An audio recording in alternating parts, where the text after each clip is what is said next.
Hello, everyone. Good morning still. It's 11:30 and we are going to get started. Just want to welcome everyone to Bridge Builders Luncheon. Today, we are talking all things financial wellness and education. And my name is Jackie Johnson. I am the Director of Financial Wellness and Community Outreach here at Alabama One Credit Union. And we are so excited to have you all join us. We have such a great group of panelists today to kind of end this luncheon series for 2021. And we're going to just kind of dive in and get started. But before I do, just a couple of housekeeping and some announcements. And I feel funny saying this now because we've been Zoom professionals for probably, 18, 19 months now. So sometimes I'm thinking I don't have to say these housekeeping rules, but I still will. Just please, if you could make sure all of your phones are muted during this time, just to be considerate of everyone who's on the call. Also, we would like for you all to as well, if you would like to share your beautiful faces, please do. And then just kind of be open. We'll have time for questions and answers. The chat, we always have a very live and active chat. So feel free to put whatever questions you may have in there. In between each speaker, we'll make sure we get to those questions. And then also, if you just want to, support what the speaker's saying and say you agree or want to share something, please do so in the chat as well. So those are some of our housekeeping things that I wanted to cover. Just a few announcements. We are having the Bridge Builders Conference November 18th here in Tuscaloosa. It will be in person, as well as we are also offering a virtual attendance if you would like to do it virtually. It will be November 18th from 8 a.m. to 2 p.m. It will be at the Bryant Conference Center. And the theme for the conference is building a bridge to the future of education. This entire year, 2021, everything Bridge Builders has been all about education, how important it is. We've had topics from the long-term effects on virtual learning. We've had a topic on mental health and education. And now we're doing financial wellness and education. And then the conference in November will be all about building that bridge to the future of education. So we welcome you all. If you have not registered yet, you can go on our website, alabama1.org, to register for that conference in November. Or we're constantly putting out social media, Facebook and Instagram. So we welcome you. Please share any information that you have with any of your contacts and invite them as well. So now all of that's our announcement. For right now. Well, my second announcement, I'm excited to announce that we have opened our Alberta branch in Alberta, and it's actually one of the Financial Wellness Resource Center. And so if you are in the Tuscaloosa area, please drop by and see us. We are right there on University Boulevard. We share a parking lot with the Piggly Wiggly. And it is the Alabama One Resource Center, and financial wellness is being housed out of there. So exciting news, great things going on here at Alabama One. And so without further ado, I want to turn it over to my co-captain, co-host, partner in crime, in good crime, Martin Houston. We always co-tag and co-share these events. And he's going to be our moderator for today, our facilitator for today. And so without further ado, Martin Houston is our senior director of our growth team here at Alabama One. And we work very closely together. And so Martin, it's all yours. Okay. Welcome. Thank you so much for taking time out of your day to join us for another Bridge Builders Learning Opportunity Luncheon, Financial Wellness and Education. We have 4 great speakers. Thank you to them for taking time to use their time, talent, and resources to be a part of this program. I'm going to give you the flow real quick, and then introduce our first speaker, and then we'll have Q&A at the end. Hopefully you'll have questions. If not, we'll have a couple questions, I'm sure, that come up, and then we'll move on to the next speaker. The flow for today is we'll have Ms. Juli Lewis up first. She's the Chief Relationship Officer for Michael Walters Advertising, and then that will be followed by Kaeshier Fernandez. He is the Financial Education Coordinator for Redstone Federal Credit Union, and then that will be followed by a gentleman that's been with us on a couple of different platforms and opportunities, David Cottingham. He's a Chapter 13 standing trustee for the city of Tuscaloosa. And last but definitely not least, we'll have Dr. Antonio Cooper, who is the Director of Curriculum and Instruction for Vestavia City Schools. So that'll be our panelists and speakers for today. But first up, we have Ms. Juli Lewis, and I don't want to take too much more of her time, but she has been a professional in the credit union world for 25 plus years and counting. She most recently was with the League of Southeastern Credit Unions, where I think our relationship with her blossomed and grew into one. We've done several different great events, and hopefully we'll get to hear about some of that. And as I said, she's currently serving as Chief Relationship Officer for Michael Walters Advertising. If you would, give your attention to Miss Juli Lewis. All right. Thank you, Martin. And thank you, Jackie. I wish I was there in person to give you guys a big hug. I hope to make your conference next month. Always a great time. But yes, thank you all for joining us today. And I did make the jump over to an advertising agency out of the credit union world. I was there almost 30 years, as Martin referenced. First working for Suncoast Credit Union and did everything from teller all the way up to call center and all their youth marketing. And then with the league, I ran the foundation and did financial education as a huge initiative there, as well as community development, disaster relief, and professional development.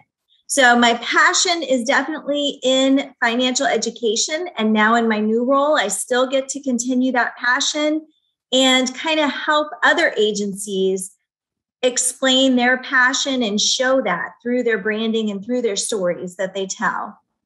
So that's a little bit about me. I didn't want you to wonder why in the world is someone from advertising speaking on financial capability. And I always talk about telling your why, and definitely my why is that I made probably every financial mistake you could think of coming right out of high school.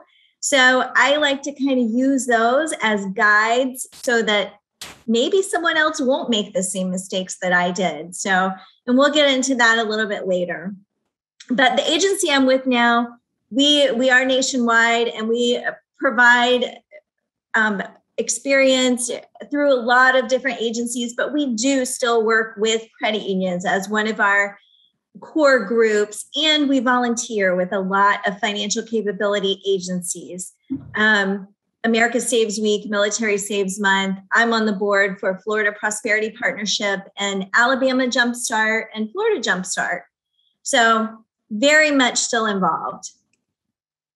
So first, I kind of wanted to get into the generational shift. And some of this may be old information for you, but I'm going to go ahead and take you through it, and we will provide the slides afterwards. I'm sure Jackie's going to send those out to everyone. But who makes up the population of the US? We know that the demographics are shifting a little bit. Millennials and Gen Z are now the two largest generations. So, and state statistics follow very, very closely to the national ones. I haven't seen one state that doesn't follow this example. So other statistics that you might be interested in, 20% of the population is Gen Z. And I don't know about you, but I still am in that mindset that Gen Z are the babies, but the oldest Gen Z is now in their mid-20s. So they're getting up there. A 70% increase in Gen Z's spending power is expected over the next 5 years. 75% of the workforce by 2025 will be millennials and Gen Z. 50% of home loans originate with these two groups, millennials and Gen Z, and 75% of auto loans come from millennials and Gen Z. So when we ask the question, is there still a need for financial education, financial wellness initiatives? Yes, absolutely. And you can see the answer is yes. And according to other statistics, financial literacy, unfortunately, is still on the decrease. Only 71% of adults ages 18 to 54 are unable to answer basic questions related to personal finance, despite an increase in financial literacy programs.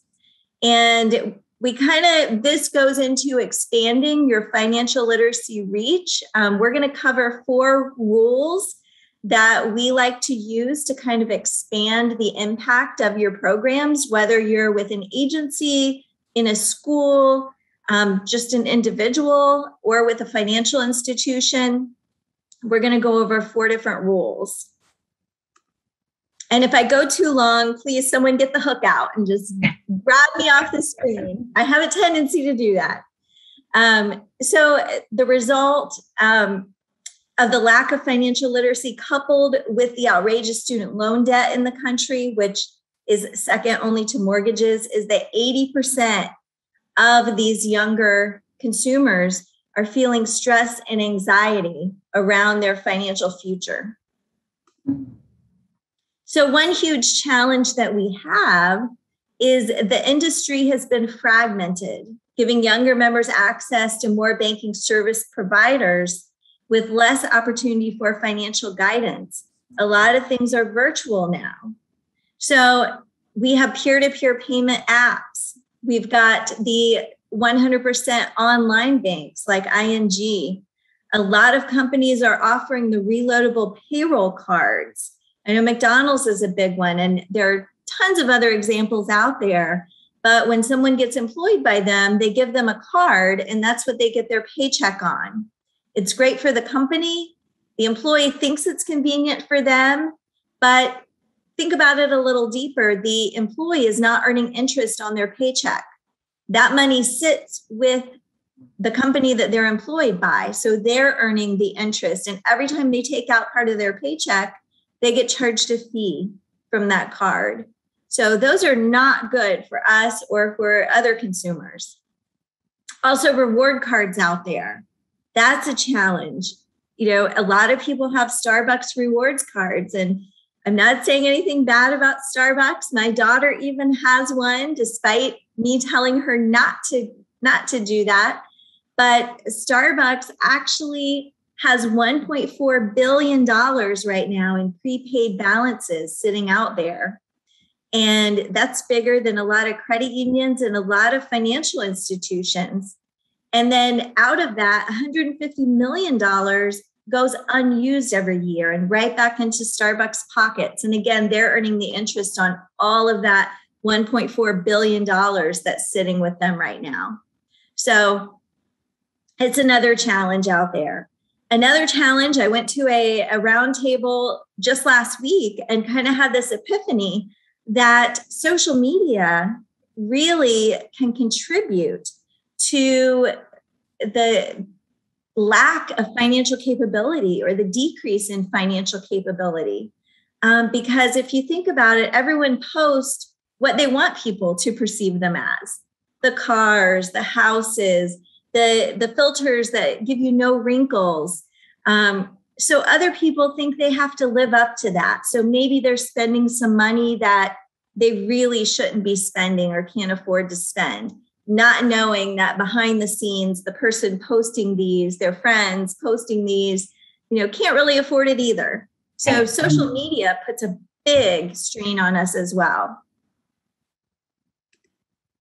So we're going to get into the 4 new rules.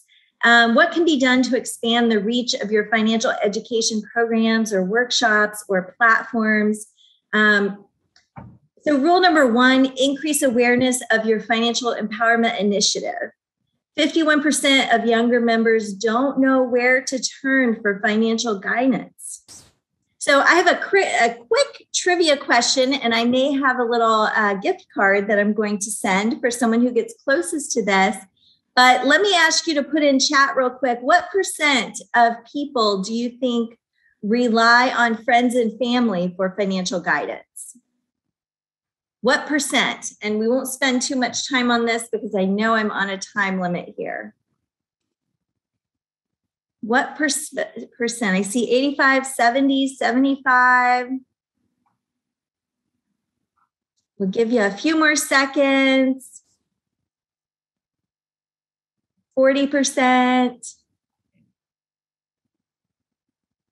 89%. All right, I'm going to go ahead and jump to the answer.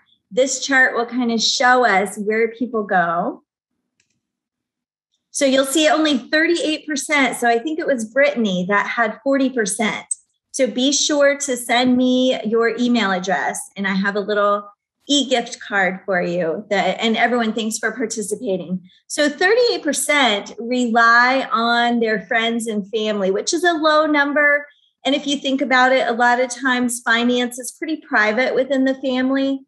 Some people may not feel educated enough or in a good enough position to provide financial guidance. So that's probably why 49% rely on their bank or credit union and 13% rely on other. I don't want to think about what other might be, but we want them to turn to their credit union, of course, or to the financial capability practitioners out there, those of you in the agencies. So to expand your reach in this sense, look at where you're offering your programs. You know, what are you doing to reach people now? Are you reaching them through social media? Are you reaching them through community events, boots on the ground? Do you have a website, school and youth agencies?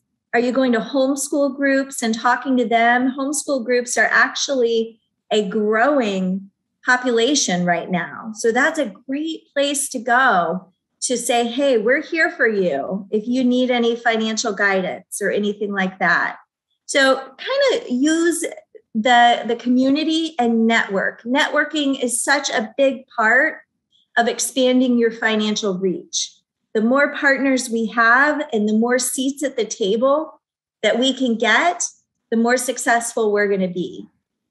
They say, there's an old saying, it takes a village, and it certainly does. If we can all work together, make our table a little bigger and pull up more seats, get everyone on board, we will have a much bigger impact. So this takes us right into rule number 2, to provide options that meet people where they are. Especially through the pandemic, there's been a little shift in virtual versus in person. So make sure that you have options for both. Nothing beats in person, and I'm excited to hear that Bridge Builders will be in person for their conference. But as you heard, they also have a virtual option because it's good to have those different options out there. You don't know what people are going through or transportation needs that they might have, or it may be less intimidating for someone to get online and join you virtually. So people are less likely to engage if they're not comfortable in the setting that is provided. So that includes physical as well as learning style. So make sure that you have options out there. So this chart just kind of reinforces that now a lot of people are looking to digital services. So if you don't have a virtual option out there, you're going to miss a lot of people. So once you have their attention and have met them where they are, rule number 3 goes right into being authentic. Share your real life stories. And this helps to build the relationships, which opens the door to accepting the information and learning. The education is only a piece of it. You can give someone all the education or all the knowledge that you want, that you can possibly give them. But if they're not open to accepting it, it's not going to resonate with them. So make sure you share your real life stories. There's nothing worse than someone feeling like they're being talked down to, or presenting like you've made all the perfect choices and be like me because then you'll be financially successful. I'm the first person to tell some of my horrible stories too. And some of them have been pretty recent. So I'm not afraid to say I still make mistakes from time to time. So share your real life stories. If you don't feel comfortable sharing your own, maybe share some other friends or family member stories out there. But it's good for them to feel comfortable. Building that trust is one of the very most basic steps of expanding your financial education or financial wellness impact. You have to share those stories. I always share right out of high school. I moved into an apartment that I really couldn't afford because I was young and crazy and, wanted to get out from under my parents' thumb and thought I knew it all. And I ended up having to break my lease, which ended up ruining my credit for the next 7 years. And, when I got married, my credit was still downhill. So had to put everything in my husband's name. Share that story. I once bought a timeshare that I didn't even want or need because I couldn't say no to a person. I felt bad. And that's another piece of it. Find out the why behind why they're making those financial decisions. It might not just be that they don't have the knowledge. It might be a little bit deeper than that. And that was another thing that we talked about recently, and how important it is to bring other community agencies and pull up other seats at the table, because their reason for being in financial crisis might go beyond just not having the knowledge. So it's important. They might have low self-confidence or want everyone to like them, or not be able to say no, not be able to set boundaries. So very, very important to get to the why when you're looking at how do I expand my financial education, outreach, and impact. That also helps to build the relationship as well. So, and finally, rule number 4, whenever possible, turn your programs into movements. And again, invite everyone to have a seat at the table. Turning it into a movement gives people something that they want to be a part of. Admitting that you need financial help might be a little bit intimidating, might be a little bit embarrassing, but if you turn it into a movement that everyone can get behind, the reach is expanded so much further. People will begin talking about it, sharing it, becoming advocates for it. And then if they know someone who needs some financial assistance, they're going to be certain to turn them onto your program, which is perceived as a movement. So, and I just wanted to give you one quick example. We're working with Florida Prosperity Partnership. They had a program created supporting the wealth creation and economic success of Black and Latino women within their communities. And we helped them to turn that into a movement, financial justice. And you'll probably be hearing a lot more about this movement later on, but you can kind of see, I wanted to give you an example of how to make it something exciting, because financial prosperity and getting further down that road to financial prosperity is exciting. So it's not a bad thing. It's not an embarrassing thing. We want it to be an exciting thing for everyone. So now I can't believe it, but I think I stayed within my time limit. And I am going to turn it back over. If anyone has any questions or comments, my contact information is here if you would like any more information. And again, I'll be sure to provide these slides to Jackie. All right. Thank you, Julie. What some great information, and a couple of things stood out to me, but I'll check with Marissa and give a moment. If there's any questions, please type those in chat. We just got a couple minutes here while we're waiting. I had a couple questions that popped up, and ironically, it's all kind of related. You were talking about how the industry has been fragmented, but everything else you said was in there about building relationships, being authentic, and turning it into a movement. Well, none of those three things can happen unless there's relationship. And so how do you build relationship in this Gen Z millennial world where they don't value relationships necessarily the same way? And let me say that a different way. They don't see relationships necessarily the same way as we do or approach them the same way. That's a great question. And yes, a lot of Gen Z and millennials, I won't say all because I don't want to put everyone in one basket. I never want to do that. But a lot of them, I apologize. My dogs are chiming in on this one as well. 1 second. That's great. My dog's always. I'm surprised she got as far as she did. It's crazy. It's awesome. Okay. Oh. All right. So.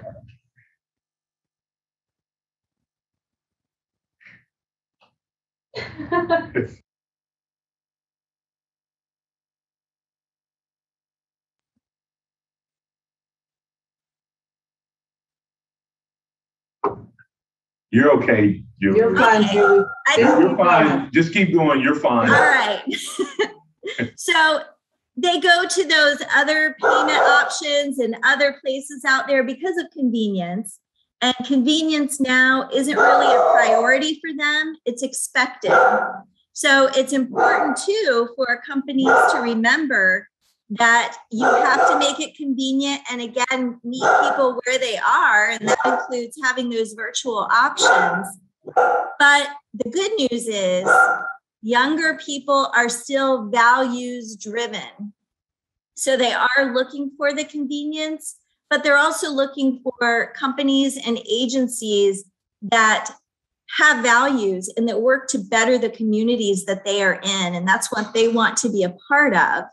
So that's why it's important as a person, a financial capability practitioner, as an organization, as a financial institution, that you lead with your community initiatives and your financial education initiatives. Make sure that that is ingrained in your brand, that people know what you stand for. Otherwise, if you lead with, we have the lowest rate, or we have this, or we have that product, you're going to get the rate hoppers or the people just looking for convenience, and you're not going to hook them by showing what you do and that you make the community a better place. So that's the good news. People still are values driven. And that's really good because you're not going to create a movement if you have people jumping, skipping, and hopping. One last question quickly on, you talked about the resource for information being 38% family and friends. What impact has social media had on that? And is it still a valid thing in terms of that percentage? Absolutely. And it doesn't say that the 38% that rely on family and friends are getting good advice. It just says they're getting advice from family and friends. And that does include social media, unfortunately. You know, sometimes, yes, you can find some really real talk on social media and some good advice and some things that are not just, you know, the good things, the positive things, which I do love to see, don't get me wrong, but I think it's just misleading to people out there and kind of setting an expectation that is hard for a lot of people to keep up with. So yes, I hope that answered your question. It did. That's what we were just wondering if that 38% had accounted for that. So thank you so much. That's Miss Juli Lewis, Chief Relationship Officer for Michael Walters Advertising. Expanding the reach of financial education. We will circle back if time permits, if there's any additional questions. But at this time, we'll transition to Mr. Kaeshier Fernandez, Diversifying our delivery of financial education. He is a financial education coordinator at Redstone Federal Credit Union, works primarily with the youth kindergarten through college age demographic. He's been with Redstone for 4.5 years, started as a teller and has worked his way up as well, and has been working in his current position with the Community Relations Department for the last 2 years. He really enjoys working with youth and helping them develop, and he's going to challenge us on how we can deliver more financial education by diversifying what we offer and how we offer it. Kaeshier Fernandez. Hey, awesome. Thank you guys so much for having me here. Thank you, Jackie and Martin, again for that introduction. I'm super excited to be here because, generally I'm talking to students. So I'm used to talking to a lot of younger people. So it's awesome when I get to talk to adults and kind of share a little bit more about what I do as a financial education coordinator, who works primarily with the youth. Martin gave a great introduction. I think, for me, diversifying our delivery of financial education, it's important to know different ways to do so. It's tough following someone like Ms. Juli Lewis, who I've been fortunate enough to see at various conferences, what used to be known as the National Youth Involvement Board, now, the Credit Union Financial Education Network. And, it's been awesome to kind of see her speak there. And as she was going through some of her rules, I was like, oh gosh, am I following these like in the way I do financial education? So unfortunately, I feel like there are a lot of things that, she talked on that I think we do. So I'm excited to share a little bit about what we do at Redstone Federal Credit Union, where I work. We're a credit union based in Huntsville, Alabama, so we're a little further north. But it's awesome to share what we do because I feel like that's how we diversify what we do, sharing our best practices, the things that we do with others, and then just learning from each other and how we can evolve our programs. So that's kind of what I'll be doing today. Let me make sure I can go here. I did kind of share a little bit about myself, which pretty much everything was covered. So my branch experience definitely helps bring into what I now share a lot. Again, sharing those stories, sharing stories I've heard from members, like Juli mentioned. So we'll go ahead and get right into kind of how our program is.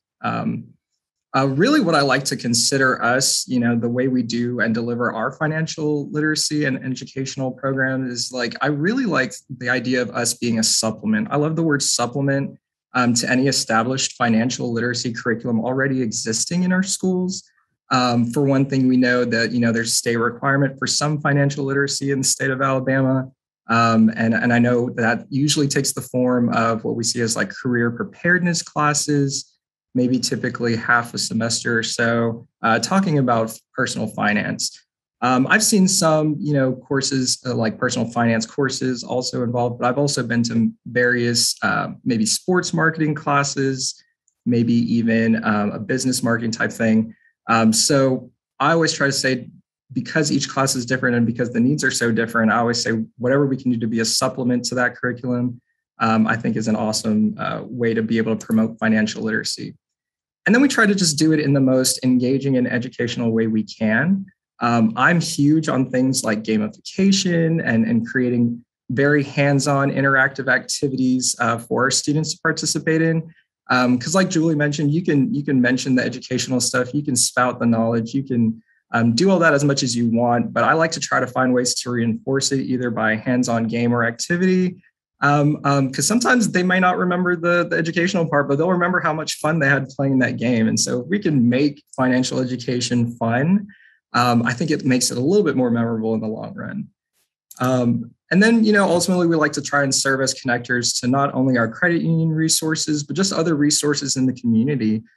Being in the community relations department, we do build a lot of relationships with different organizations and nonprofits and whatnot. So we have some knowledge of what's out there, and we like being able to refer, anyone from students, even including up to adults, to any resources within the community as well. So those are just some of our financial literacy goals as far as what we try to aim for in our programs.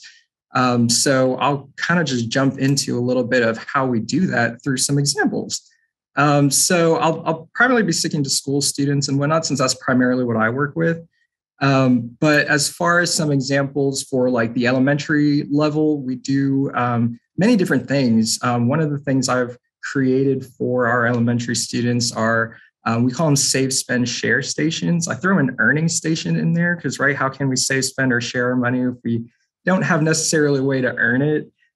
So what I'll usually do there is we'll play games, and each station, whether it's done all in one session or if it's maybe just separate sessions in succession, I'll basically start with the earning station and kind of talk about how we earn money in different jobs, maybe throw some different activities on a wheel, and let the students participate at whatever they land on. For example, if they land on dancer, hey, show us your coolest dance move, and that's going to earn you some play money for the day. That's your job for the day, and that's you earning that dollar. And then we'll move on to things in the saving station, where basically we'll play a game to talk about saving and how difficult saving can be, in as simple as a game as cornhole. So I've developed a game where we'll, I call it coinhole now, by the way. So that's kind of a fun term we use. So we'll play savings coinhole. I painted a cornhole board pink and put some googly eyes on it and some cardboard ears. Maybe even throw in the bean bags into a nice little money bag to kind of, reemphasize the point that the goal is to get the money into our savings. And from there, we make it either easier or difficult based on different life scenarios. If you're living to paycheck, which 4 out of 5 Americans do these days, makes it a little bit kind of hard to save. So you're kind of somewhere in the middle. You might be able to, you might not. If you're earning extra income, that's definitely going to make it easier. So we kind of move them a little bit closer to the cornhole. Otherwise, if you're set back by an unexpected emergency, that kind of thing, we kind of push it further back and make it a little harder there. So that kind of gets into the difficulty of it. And then our spend stations, we usually, any money they earn kind of goes towards, different activities. We talk about needs versus wants, and then kind of hit up show different, items that they could purchase. Maybe it's giveaways or something like that, and let them choose one item out of maybe 2 or 3. So that way they have to examine the trade-offs there. Sharing, we usually talk about, other ways to donate other than just money. So we usually like to talk about things like how we can donate time by volunteering, or maybe even just sometimes the activities we set up are as simple as writing a letter to children who may be in a hospital, or we have First Responders Week coming up soon. So we usually like doing something there since we do host an event internally for our first responders. Sometimes we'll have students, write letters to a first responder, also as another way to kind of share that with others. So those stations have been pretty successful, and kids seem to just have a good time doing them. And then, we also get involved with a lot of reading events. Since elementary level, they like to promote literacy. Why not promote some financial literacy at the same time? This example of a bookmark here is one that we've used and continue to use, where we've created somewhat of a savings safari. It was an activity that we tried to do, and then the pandemic hit, so we weren't really able to do it. But we turned it into a bookmark, so now they have at least some way to still be familiar with those terms that they'll probably be seeing for the rest of their lives. So another awesome program that we have is our Adopt a School program. This was actually initiated by my manager, who was in my position before me, as a way to really serve and help those underserved schools. The Title I schools, we adopt, all of our branches adopt a school, and some of our departments now that the program is growing, have also adopted a school where they can be more of a presence, not necessarily monetarily, although there's a little bit of a budget there available for them, but more so for physical presences. Sometimes they need the bodies, they need the help that way. So whether it's a picture day, a field day, or something like that, just showing that, we're there as a presence in the community with whatever activities they're trying to do. We try to be there for them that way as well. So those are just some examples from the elementary side. Going into the middle school side, it's a little tougher because, depending on the level of the middle schoolers and grade levels, we may see some overlap in kind of things that we talk about. The biggest one I've done, which I actually did some recently at a recent, middle school visit, was some financial wellness trivia. Again, following that gamification, we pretty much took that save, spend, share philosophy and threw in a little bit of earning in the different categories that we talk about in a Jeopardy-like game. This kind of invites competition, which students love, and students get very competitive. And then, I always tell students too, is like, if they've ever seen the show, do you know every answer to every question that comes up? And oftentimes it's no.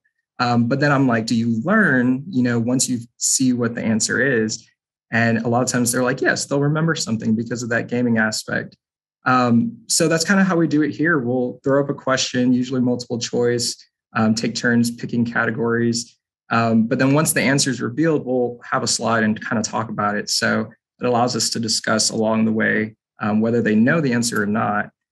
So that's been a fun activity. We've done group tours and field trips around the credit union. Of course, when we're in person, we're able to do physical tours of maybe the branch and the different parts of the branch, and maybe some areas in our back offices that we can show. And then we also do sometimes some budgeting simulations. This one, again, you'll see this again as we talk about some of our high school examples, but that's a great way for students to kind of get at the idea of how to create a budget. And we attend a lot of college and career fairs, especially at the middle school level, where we do similar to what we have here. This was kind of what was the precursor to our cornhole game. It used to just be a pig that was made out of a bucket and some plastic cups and cardboard, until we officially painted it like an actual cornhole board. But we will usually pair it with Plinko. I call it the Plinko of life. That's kind of how they randomly get the scenario where that will dictate, what line they throw from. So that's been an effective way to do that and share that activity and a little bit of financial ed while we're at career fairs as well at a table. Usually get pretty popular. We do see a lot of lines coming through. I know it's usually because they want to win the prize, which is maybe sunglasses or something like that. But we emphasize too, like if you do get the money effectively into the savings account for our game, you can save up for something nice like a pair of sunglasses. So it kind of connects it to be a little bit more than just a giveaway. So moving into some high school examples, like I mentioned, the budgeting simulations. The game of life that we've created internally has actually been our primary presentation for high school, just because it was kind of created more for those career prep classes as a way to introduce a slew of topics that they'll probably be covering throughout the course. So we, give everyone a random scenario, give them a random career, and then allow them to go through the slides and make different life decisions, budgeting decisions, and try to see how they come out at the end, right? As far as whether they're going to be in the positive or the negative, and see how well they do. And of course, they have to keep their scenarios in mind, whether they're married, have kids, and things like that. But we also have classroom versions that we've acquired through partnerships with Balance that teachers can use to facilitate on their own as another option. And then we also have some balanced presentations that we can do if teachers are looking for something a little bit more specific. So, and if there's anything that we don't have in a balanced presentation from our financial ed vendors, or maybe that we just don't have created just yet, sometimes we'll get really specific. I've created a check writing presentation before for an accounting class. They're about to cover a chapter of check writing. And they asked specifically for this. And I was like, we don't really use a lot of checks these days. But that kind of also emphasized the importance of knowing how to write one in a sense, because it's so seldom seen. It becomes important to know how, because I myself remember having to call my dad every time I needed to pay a check for my student apartment, just to make sure I knew how to write it correctly. So that was a fun one. And again, I did a little bit of a lecture, showed some fraudulent checks in partnership with our investigations and our security and investigations team, so that way they can get an idea of what to look out for there. But I also created a game towards the end because I love reinforcing the game. So we do a check writing relay where, we get into teams and every person on the team has to write a part of the check based on a scenario thrown up on a slide. So with that usually gets really fun. And I think they learn more through the game than they do for me even talking for 15, 20, 30 minutes, simply because I've seen the level of checks improve. Usually the first round, nobody listened to the lecture, so they all kind of messed up. But by the third, or maybe like the third or fifth round, they're already writing more accurate checks. And so I'm like, to me, that's a win in itself. We also do a lot of mock interviews and help with resume assistance. This is a great time to do it. We partner with our school systems and our career coaches to do those. That's been super beneficial because, of course, we always like to teach that in financial wellness, part of the equation is earning that money and getting the career you want and knowing how to get there. So we'll do a lot of mock interviews with students and give them feedback, and then ways that they can reach. Again, anytime we can connect resources or give information about our scholarships even, we'll do stuff like that as well. And again, some more college and career fairs as appropriate for those. Like I said, we go all the way up through college, so we stay busy when it comes to financial ed. Pretty much we do our main presentations for college students around credit, just because that's kind of where I started having to juggle credit on my own. I know Julie mentioned, juggling credit a little bit too myself. I made mistakes with credit. We all still do. So it's one of those things I like emphasizing to college students who may be starting to look for their first credit card a lot of times, or maybe they already have them. Typically get a lot of questions about it. I try to include interactive videos and polls just to keep students entertained. Pizza does wonders for college students. So anytime you can provide food, especially during evening events or lunch events, that's been pretty popular as well. But they do stay fairly engaged just with the questions alone. But we'll continue to do budgeting simulations, maybe even actually hold workshops. This is a picture where we actually did a budgeting workshop, trying to help everyone leave with an actual budget or at least improvements on their own. And that was pretty well attended and pretty fun at a local university. And we still continued the mock interviews and the college and career fairs and whatnot, just to have a presence there and be that resource connected for them. So that's a little bit of what we do at the college level.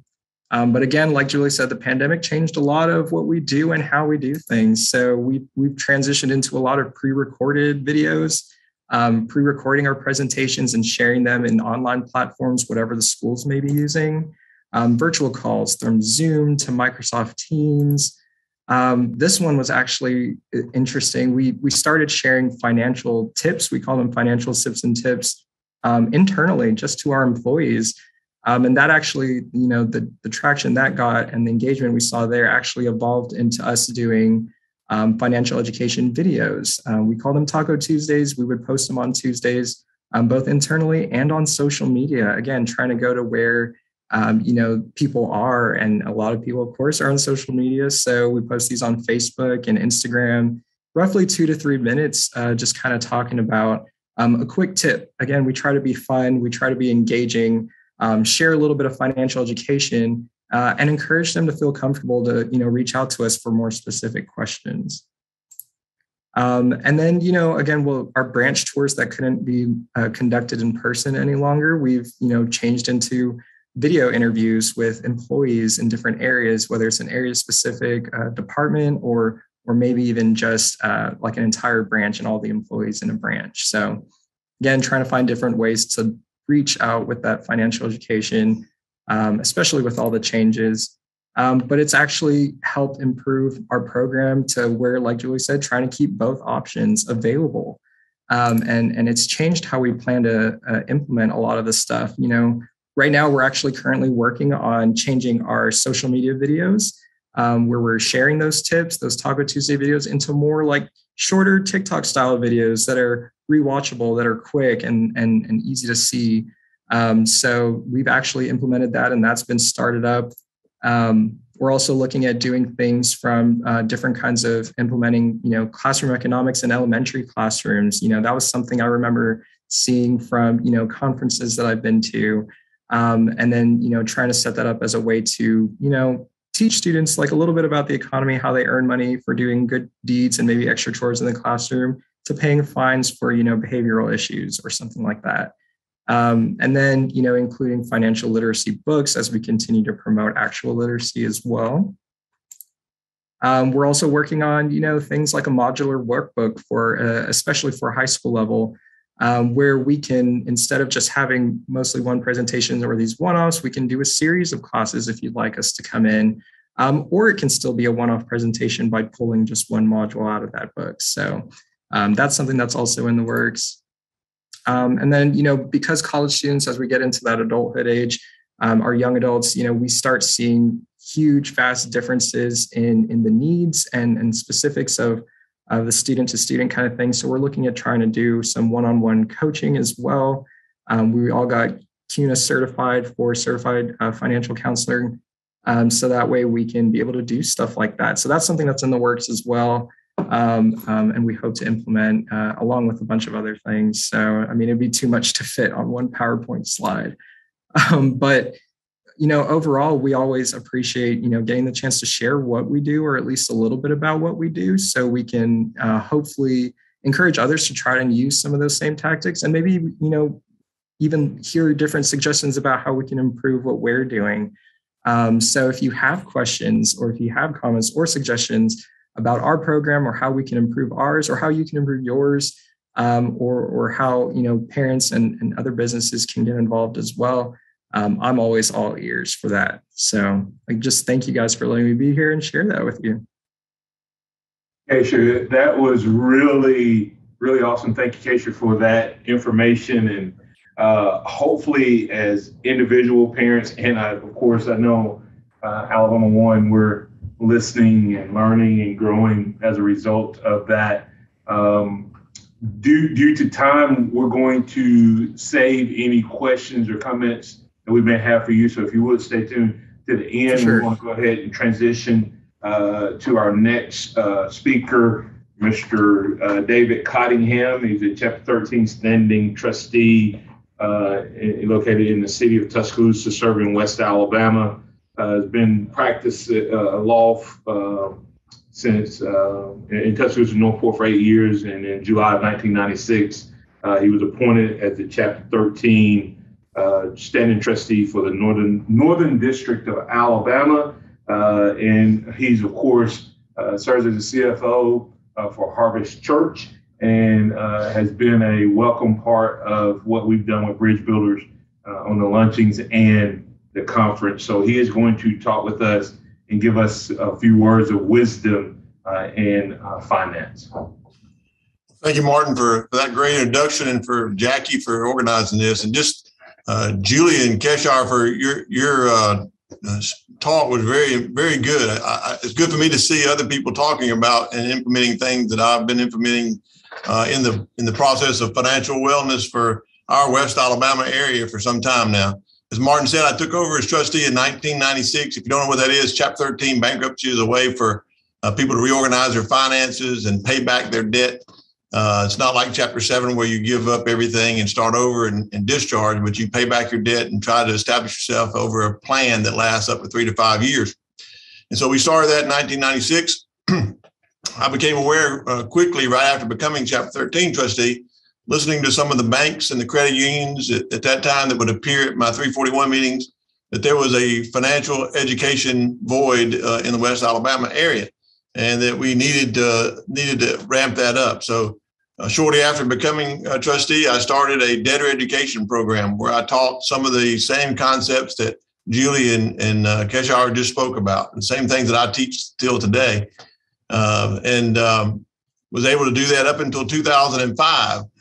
Funny story, as Juli says, you relate true stories and relatable stories. I think some people don't need to understand you can be doing something really good, and someone can come along and think they got something better in mind. So as our government often does, they came up with a new bankruptcy code and took what we were doing as trustees as debtor education to try to do it to a next level. So they invited me to speak before the joint subcommittee at Washington, before the Senate and the Congress on debtor education. They wanted to make it a part of this new bankruptcy act that was coming out. And I spoke before that committee and received just a great welcome, and thought everyone heard what I said. And they wrote the new bankruptcy rules, and the new code came out, and they had a debtor education component, but it said that trustees weren't qualified to teach it.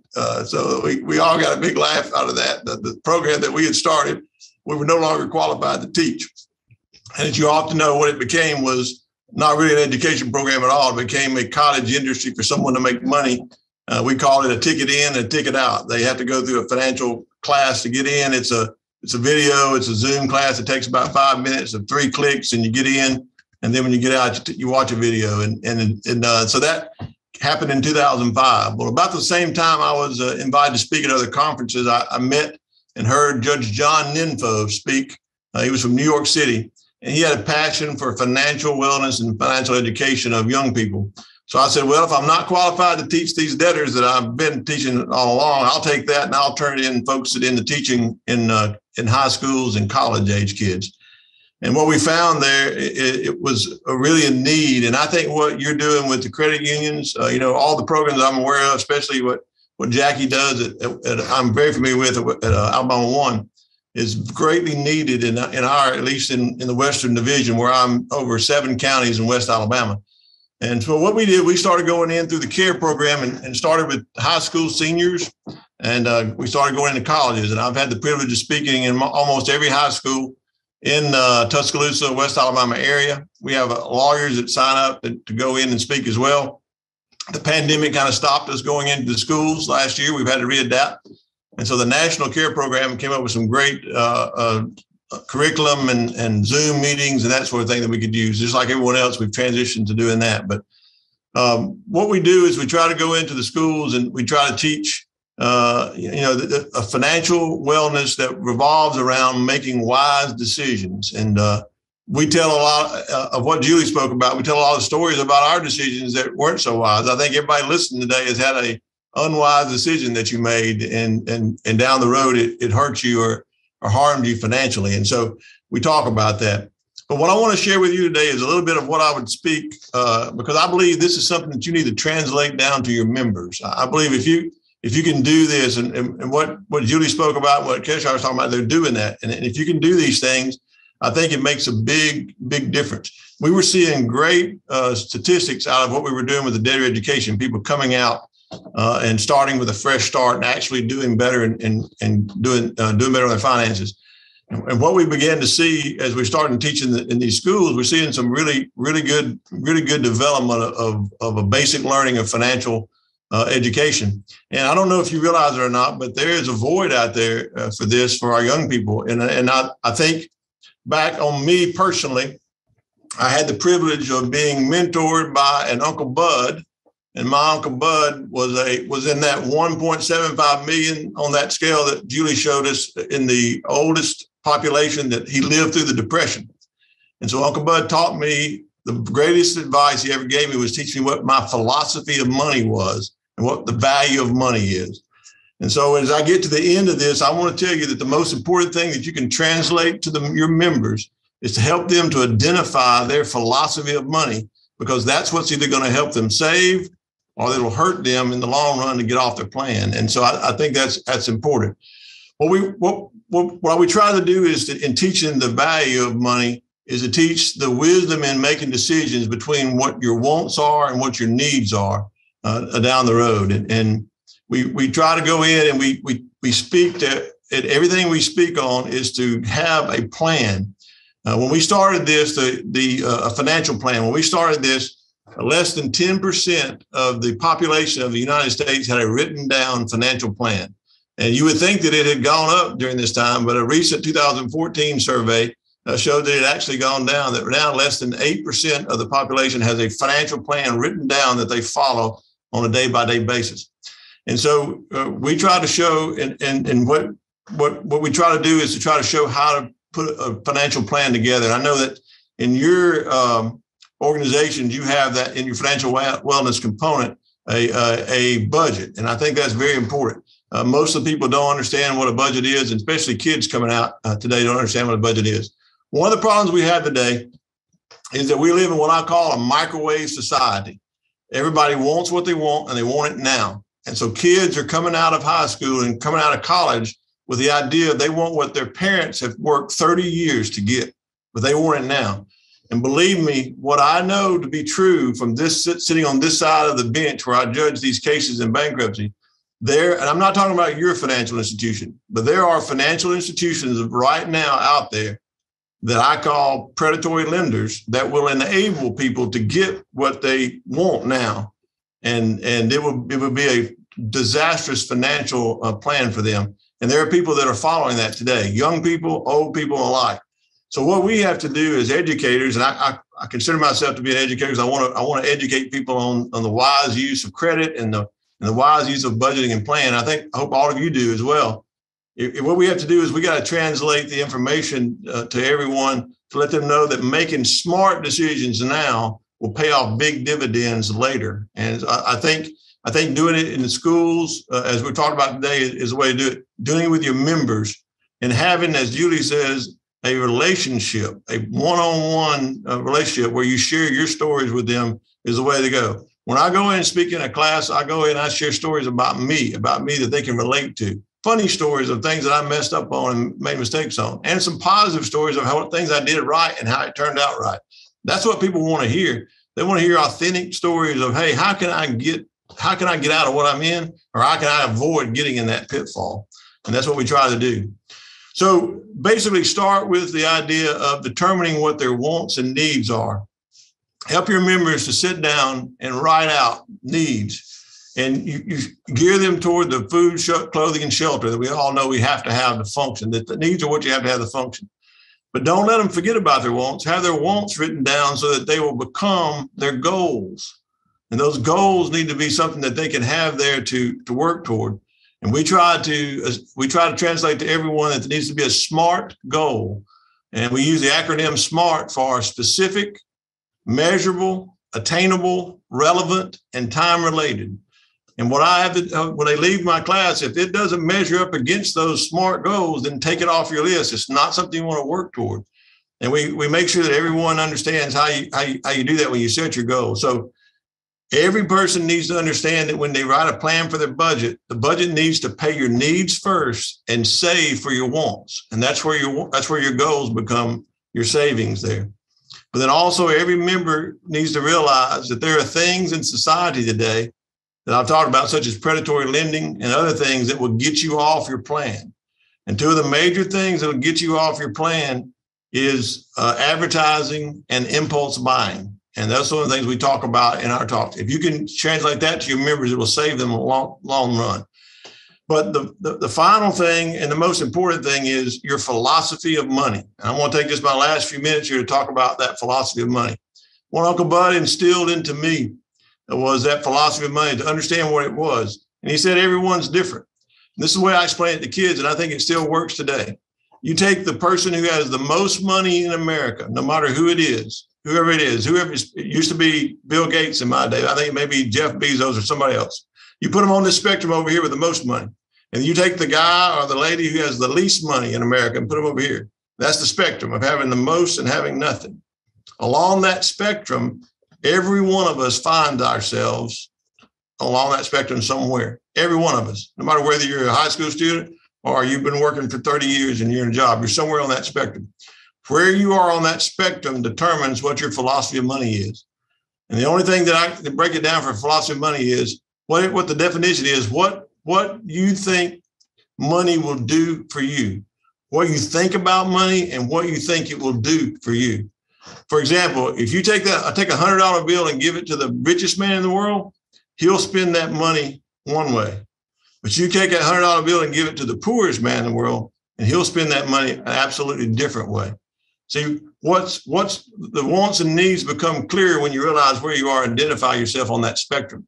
And what I try to get every young person to learn early on, and every person I try to work with early on, is to identify where is their spending threshold. Every one of you have it. Think about what your threshold is now. In other words, where is it that you really think about how much money you're spending when you start spending money? Identify what it is.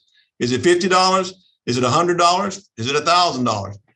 No matter what it is, there's no wrong answer. The answer becomes, when you identify what it is, how do you guard yourself about not overspending or spending on things you shouldn't spend based on not thinking about the money you're spending? Juli pointed out earlier, convenience sake today with cards and prepaid cards and rewards cards and lack of seeing where your money is going, not realizing there are fees charged on that card and somebody else is holding that money and gaining interest on it.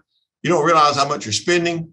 All of that has contributed to of raising the threshold of where your money spending goes. I believe if you got it in your hands and you got cash, it's a lot harder to turn loose of that $100 bill than it is on that card. And what we're seeing today is there's a lot of kids that moving away from a cashless society, moving away from cash to a cashless society. A lot of kids don't know how to write a check. When the pandemic hit here at the bankruptcy court, we had to stop taking cash. We don't take online payments at the time, and people had to pay with a money order. I had debtors that didn't know how to go get a money order and pay with a money order. So a lot of those things have contributed to the fact of where your philosophy of money is and how you're wasting money. If you're not careful, you'll let impulse buying and advertising get you off your plan and waste way much more money than you could ever imagine. I tell a story, and I'll end with this quick story. Uncle Bud told me one day, I said, I need those Michael Jordan Air Jordan shoes. He said, you don't need those shoes. I said, yes, I do. I need those shoes. He said, no, you don't. I said, you don't understand. I need those shoes. He said, no, you don't. You want those shoes. Your Converse that you're wearing right now, there's nothing wrong with them. Those Converse All-Stars. Well, he was right. There was nothing wrong with them. I'd paid like $15 for those Converse All-Stars at the time. Well, guess what? After I got out from under my Uncle Bud's house and I went to college, I bought me a pair of those $150 Michael Air Jordan shoes. At that time, $150 was hard to come by, but I saved everything I could. And I went out and played my first basketball game into my Michael Air Jordan shoes. And I want to tell you something. This may come to a shock to all of you, but I played basketball like David Cottingham, not like Michael Jordan. I didn't jump any higher. I didn't score any better, and I sure didn't slam dunk a basketball. But you know what? That commercial said you can be like Mike. I couldn't be like Mike if I was wearing a pair of $10,000 shoes. The point was, it got me off my plan. It made me feel like what I needed instead of what I wanted, and I forgot the value of that money. And I spent it, and then I realized, and every one of you've had this. You bought something impulsively, and every one of you don't use it anymore. That's why you got clothes hanging on your exercise equipment in your houses. That's the type of practical things that we need to tell people, translate that down to in a personal relationship, so we can tell young people, tell our members on where they can save and how they can avoid the pitfalls of getting in financial trouble. As a bankruptcy trustee, I don't want to see anyone come before me. And there's a whole lot of people that are coming for me, and no matter what. If you look at the $1 trillion in student loan debt, the billions of dollars in mortgage debt right now, there's fixing to come a payday on America for people who've had these mortgage moratoriums and forbearance agreements. We're going to see a rise in bankruptcies coming.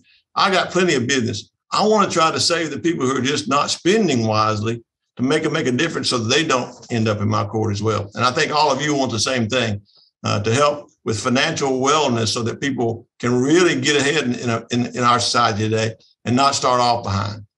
Thank you. Thank you. That's David Cottingham.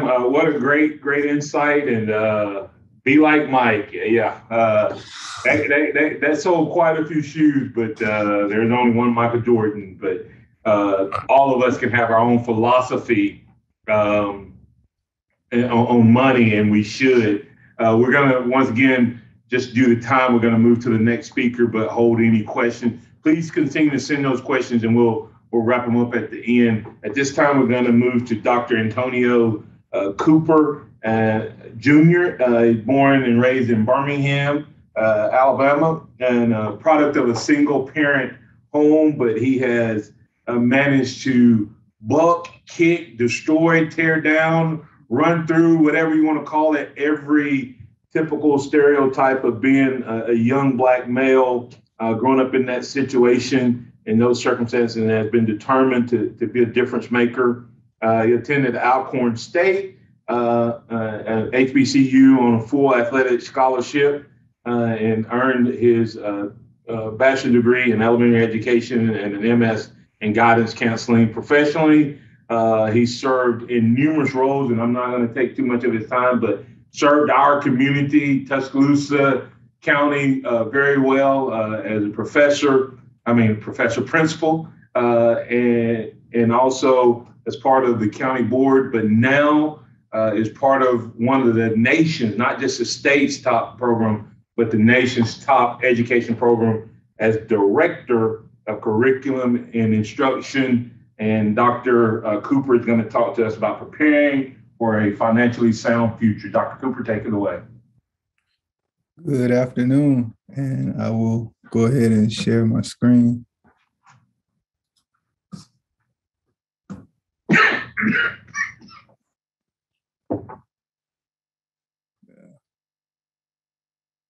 Trying to get this thing out of the way. There we go. All right. Well, it's hard to come behind those three, especially when we're talking about bankruptcy and things of that nature. And just being in education, that's one of the things that we want to try to be proactive and get our students, steer our students clear of. And so my presentation, preparing for a financially sound future. First and foremost, thank you, Mr. Houston and Jackie, for inviting me on to this this great day with these great presenters.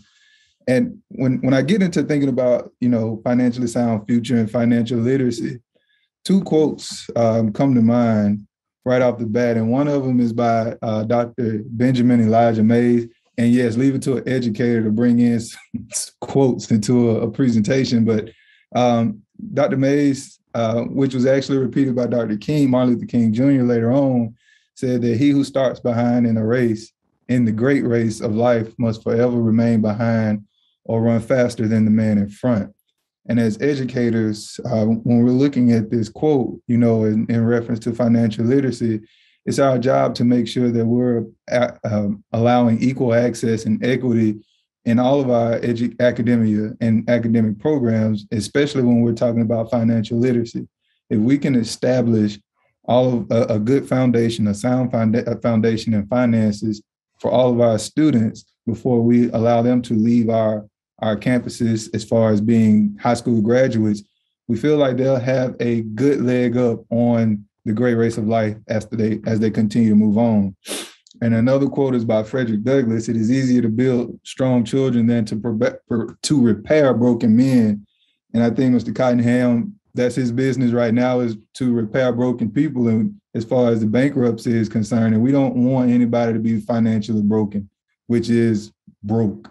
We want our students to learn those strong financial foundational literacy components as they're coming up through the K-12 school system. All right, so just jumping into the importance of financial literacy in curriculum, I wanted to share a few facts first. There's a decline in college population. According to Wall Street Journal, colleges have lost 1.5 million students in the past 5 years, and males make up 71% of that decline. And notice that's the past 5 years. So it's not just during the pandemic. We were losing students as far as colleges are concerned well before that. And more males are opting out of college. 4 in 10 college students are male students, and that's from National Clearinghouse. Just moving forward, what does that information have to do with financial literacy and school curriculum? A whole lot, because if our students aren't going to college as much as they used to, is that more imperative for us as educators, and for business and industry as well, to jump on board. And I was glad to hear my colleagues earlier talking about how they're connected with school systems, but it's extremely important for us to jump on board now with these students before they leave us as seniors going into the workforce, to make sure that they never have to meet Mr. Cottingham in his office, maybe at Walmart or somewhere else, at a football game, but never in his office, or maybe in line to get a next pair of Michael Jordans.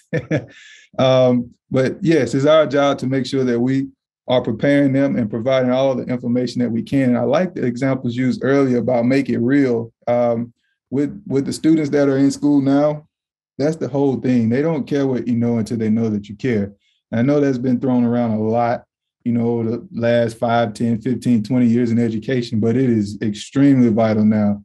These students need to see our hearts as educators. They need to see that we aren't perfect. They need to know our examples, our lived examples, so that they can see the real and be able to make their decisions based upon that. With more and more students choosing to completely forego college or take the ever increasing in popularity gap year, the importance of a stronger focus on financial literacy in their school curriculum is vital. So how can students learn more about financial literacy and acquire industry and work-related skills while in school? The $1 million question. Through career and technical education. Now, when we're talking about career and career and technical education, we don't want it to be confused with VOTEC. A lot of you all came through when it was called VOTEC, and it is not anywhere near what that used to be. Now, it still has some of those components where you're learning a trade and you're getting that experience, but it's so much more. And that is because nowadays schools are tasked with preparing students for careers that currently do not exist. And we fully acknowledge that. And we try to wrap our minds around that and being as creative as we can, trying to think outside of the box as much as we can. But inevitably, we need a strong partnership with business and industry in our areas, because you all are better at forecasting and projecting where things are going with your company 10 to 15 years down the line. So in having that connection together with the information that we have on this curriculum side, we'll be able to better prepare those students. And we do that a lot right now through career and technical education. As you can see, the graphic at the bottom just talks about just a few. It's a drop in the pool of the different career tech classes that the majority of the high schools in Alabama offer. And they do it to defeat the picture that you see in the upper left-hand corner of this graphic, which is a high school senior saying, "I've graduated, now what?" If we can get our students to really invest in career and technical education programs while they're in high school, it will better inform their decision-making as far as what they are going to actually major in college. So I put a graphic up at the beginning of this talking about the decline in college participants. But I mean, if you all have children that have gone to college, and just think about if you've gone to college as well, you may have had the perfect major on paper when you graduated high school and everyone applauded you for that major. But as soon as you step foot on campus and you took your first class in that major, which oftentimes is normally your sophomore or junior year, you realize, I don't like this at all. I don't like this one bit. And then you go into a frenzy on mom and dad's dime, talk about debt, trying to figure out what it is that I want to major in and who is it that I want to become when I graduate college. And these decisions are now being thrust upon them again at the age of 20 and 21, which is making them the age-old moniker of a super senior. Well, we're trying to prevent that by having these students actually take classes while they're in high school in the safety of their mother and father's homes, to see if it's something that they're actually really interested in. And it goes further than just being interested in it. They actually get to touch it, feel it, experience it, to really see if, is this something that I can live with day to day? Is this something that I can take college classes in? And, or if this is something that, if I don't want to go to college, can I go directly into the workforce and be successful and be able to provide for myself and eventually for my own family? So 16 career clusters nationwide for career and technical education. And the majority of you all in the Tuscaloosa area, they hold majority of these courses. If the high school that the students are zoned for don't have it, in the majority of these high schools in Tuscaloosa area, you can actually be bused somewhere else to be able to take courses within any of these clusters. And the beautiful part about career and technical education is that it's ever changing. So just going back to that graphic that I had about schools preparing for careers that do not exist, well, colleges move a lot slower as far as the curriculum is concerned. They have to go through boards to get a new program. They have to do a lot of research on this new program that matches what the industry is demanding. Then after they do that, they have to get the financial backing to actually venture off into that area. So say a new innovative product has come out within the industry, it may take colleges 5 or 6 years to actually get that program off of the ground. So what industries have started to do now is they started to partner with high schools to fill a need. I'll use SHIP, for example. SHIP is located now here in the Birmingham area. And we did a tour there a few years ago. And we walked into their engineering lab.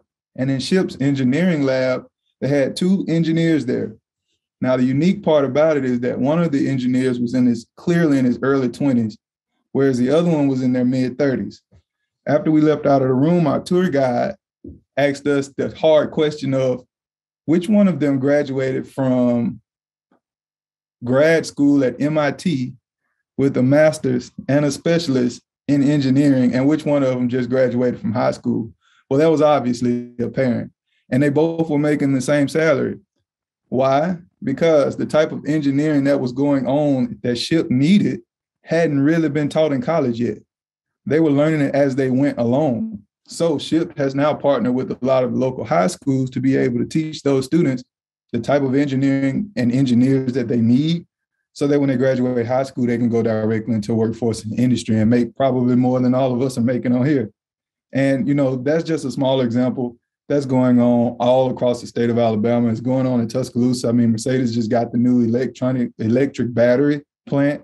And so they're partnering with high schools in that area, and several other businesses and industries are doing that across the nation. So that being said, with the decline in colleges and in participating in colleges, these are things that the students can actually be able to go into while they're in high school and get that experience. And that's where financial literacy is extremely paramount. And how to tie it all back into each other is, if they're going right into the workforce, they need to know how to manage their money. They need to not necessarily have that one or two family members to depend on. And not everybody has an uncle like Mr. Cottingham has. I didn't. So it's extremely vital for us to be able to talk to these students about it so that we can build their knowledge base up in these areas. And this is one of the most recent quotes from Governor Kay Ivey: "Understanding the skills and credentials that compose the DNA of Alabama's in-demand jobs is key to providing every Alabamian with access to an in-demand career pathway. Alabama is developing a skills-based, learner-centered, and employer-driven talent development system that is focused on connecting talent to opportunity." Now, Governor Ivey in this particular quote, is talking about trying to get people who are not certified to work in the state of Alabama. That's the beautiful part about students actually, while they're in high school, taking career tech classes, because in each one of these areas that you see right here, they'll actually be getting the same certification that she's trying to get current adults who are, out of the industry of what they chose to do due to the pandemic, or their job just phased out due to the time that we're in as far as creation and technology. And so those adults are trying to get the same thing that these students are getting in high school, should the student be able to take that opportunity to go into that area. Now, more specifically in the realm of financial literacy, these are the courses that are offered pretty much in the majority of the high schools in the state of Alabama. And so students can really get on board and take these classes. And like I heard one of my colleagues say, they're already partnering with schools in career preparedness. But as you can see here, there are several different classes that they will welcome you in on. Here in Vestavia, we partner with a few banks and credit unions, and they come in and they do guest presentations, especially in our entrepreneurship class and things of that nature. And note the bottom note that I have down there: high schools are also allowed to create additional courses that surround financial literacy. So if it's not anything up there that matches exactly what the students need to learn, high schools have a little flexibility to be able to add that into either one of these courses, or create an elective course of their own and be able to partner with business and industry to be able to get all of the components of financial literacy taught. Now, hopefully I was a little bit shorter. So if you have any questions, please feel free to reach out to me. And here's my contact information, should you want to stay connected. Absolutely. Thank you so much, Dr. Cooper. That was really, really good. And I'm going to be reaching back out to you about something else, because not only did you tie in the need for financial literacy, we have a big event coming up next month, which it says Bridging the Gap to the Future of Education. And you kind of gave a precursor of what that really looks like. Let me check for a second. Does anyone have any questions for Dr. Cooper? Do we have any questions for David or Kaeshier? Okay. He did put it in there. The question in the chat was, could we reiterate what the SMART goals, what the acronym, and David did put that in the chat. I did see him putting it in there. And just really quick, thank you to all of our speakers. You guys did an amazing job. and Juli, who's worked with me, and David know me. They know that financial wellness is a passion of mine, and it has to be, being in the position that I'm in. But I wanted to speak to one thing that David talked about, was having a written plan. And David, so many times I'm out and I'm doing seminars and different things, and I usually always start the budget seminar off with the question, how many of you have a budget and follow it? And they, of course, 70% or 80% of the hands in the room go up. But then I ask the question, how many of you have looked at that budget in the last 30 days? And then I lose a lot of hands. And then the hands that are left, I say, how many of you have this plan, have it actually written down, and you review it at least once or twice a month? And I literally probably end up with 2 or 3 hands left in the audience. And, we always talk about, writing it down. How do you really know where your money's going, what you're doing?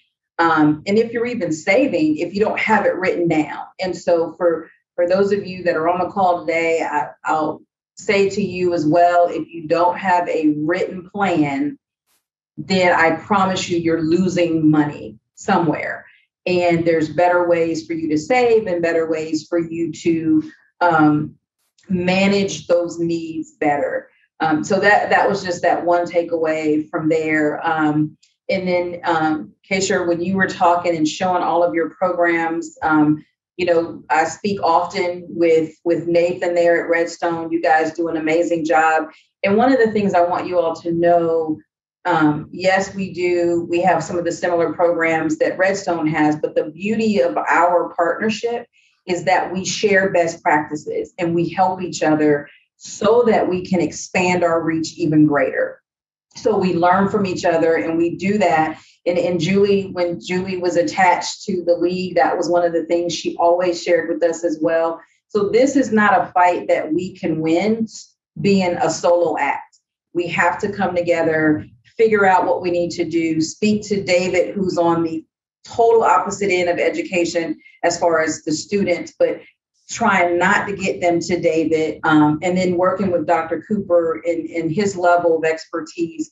All of this comes together and it builds great relationships. So I want to see if we have any questions in the chat at this time. No questions? I had one question really for Kaeshier and for Dr. Cooper, and it really is, we have individuals, we have organizations and parents who are tuned in or will tune into this later. As you guys were saying both of those, how do you get the parents involved? Kaeshier, how do you get them involved? Dr. Cooper, what role can the parents who hear this play to help with both of the things that you guys presented? Dr. Cooper first. Dr. Cooper, if you go first. Sure. I think a good part in that is really redefining what career and technical education is, because like even where I am now, it still has that old connotation of you're not going to go to college, so you need to go pick up a trade. And it's not necessarily that anymore. It's that on steroids, in other words, and just really letting them know that, this is really college before college. It's giving them an opportunity to try before you buy, because a lot of parents are paying for their education when they go to college. So this is a way for them to make sure they're getting the best bang for their buck when they're sending their students to college. And I mean, just to be completely transparent, this actually looks better on a college resume than a lot of other courses that they can take at the high school. They're not really focused too much in on what place you were in your class as much as, what have you experienced in life and how sure are you? Because I saw in the comments, someone wrote like 89% of the students that go, they drop out. Colleges don't want that. Sure, they want your money that first year, but they want your money all 4 of those years. And they want to be able to say they have a high graduation rate. So they want to know who these students are, and then they want to make sure that these students are actually invested in the major that they're choosing. So redefining what career and technical education is to parents, having parents, participate in college and career nights to be able to see the things that are going on, there in Tuscaloosa, you all have the WOW event that goes on at Shelton State, actually having the parents accompany their children there to look at all of the different businesses and industries and see how they're directly related to the courses that they're taking in high school. I think parents are really truly find value in that. And now, I didn't put this in the presentation, but if a student starts taking a course in the ninth grade or in the eighth grade, really, because CTE goes all the way down where they can get high school credit, and they will more than likely have enough credentials to actually start working and providing income to the house while they're in school, while they're still in high school. So those are things that parents need to know and get connected with, and not really be afraid of not being the omnipotent one in that situation. If that makes sense, allowing the kids to explore it. Yeah, I love that, Dr. Cooper. I know that not going to college is still a stigma, not being educated, and we have got to get past that. For those, not everybody is a college student.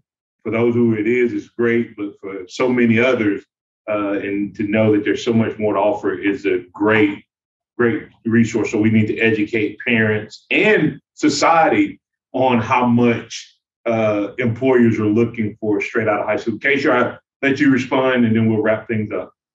Yeah, totally. And I totally agree with everything Dr. Cooper said. And, for me, getting parents involved, it is always kind of tough, especially as, we talk to students, in the classroom. I'm always encouraging them to bring these discussions home to their parents. After a budgeting simulation, I give every student a blank budgeting sheet, one that's more prioritized. And I challenge them to go over their situation and their pretend budget with their parents and challenge them to maybe even take a look at their home budget and see if they can use that budget template to kind of make it better. But even kind of tacking on to Dr. Cooper's point, the idea that, trying to involve programs with businesses and his mentioning of, high schools being able to create curriculum for that.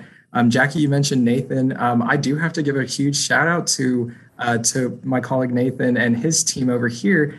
They're actually a whole department developed for schools programs. So they're huge on creating in-school student-run branches. We're currently in 7 high schools, 3 colleges. And it's huge because it gives them the experience that, our branches are employees in our branches are experiencing as a student teller or as a student vault coordinator. And it gives them the skills to also be able to come work with us in our college branches. And then we've had students even come work directly for us right out of high school or right out of college. So it's been an awesome opportunity for them to learn that way and also getting a lot of skills. And I think it's cool because we do a lot of promotion from within to other departments as well. So if that's ultimately not the position a student wants to be in, ultimately, if they want to be in marketing or if they want to be in HR, it opens the doors for opportunities to, step into other areas of the company. So I think, that's a huge vital thing that they do, letting students, get their foot in the door that way. Hey, thank you, Kaeshier. Thank you, Juli, David, Kaeshier, and Dr. Cooper for your input. So informative, so on point, very challenging. I want to invite you all, as well as all those who are listening, to share about our November 18th Bridge Builders Conference, which will be in person as well as virtual. Share it with your friends, your network. The information you all have, we did record this, so we'll be able to get you this if you want to distribute it to your circle of influence. But thank you so much for making this another successful Bridge Builders Luncheon. Thank you, guys. Thank you to everyone else who participated. Thank you, Ms. Jackie, for leading this effort. And thank you, Bill, for allowing us to our CEO, who normally is here with us, but he's definitely watching in and wanted you all to know that he appreciates you all for giving of your time today as well and helping make this a success. Thank you very much, and y'all have a blessed day. Thank you, guys.